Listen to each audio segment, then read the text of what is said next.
আজ আপনাদের সাথে জলপাইয়ের খিচুড়ি আচার বানানোর রেসিপি শেয়ার করব। এই রেসিপিটা আমার মায়ের দেয়া এবং এই আচারটা ফ্রিজে রাখা ছাড়াই 1 বছর পর্যন্ত ভালো থাকবে। শুরুতে কড়াইয়ে দিয়েছি 350 গ্রামের মতো সরিষার তেল।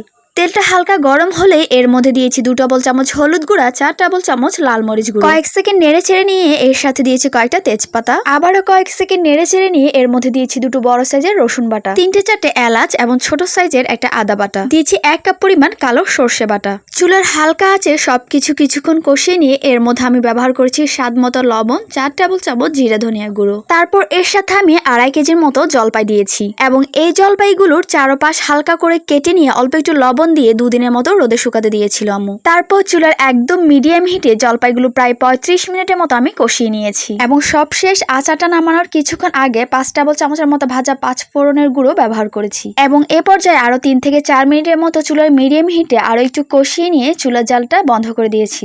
আর হ্যাঁ, আচার নামানোর আগে লবণ কিন্তু অবশ্যই চেখে নিতে হবে এবং আচারটা ঠান্ডা হলে বয়ামে সংরক্ষণ করে এর মধ্যে আরো 100 গ্রামের মতো কাঁচা সরিষার তেল দিয়েছি এবং এই আচারটায় প্রায় 1 সপ্তাহের মতো কড়া রোদ লাগিয়েছি।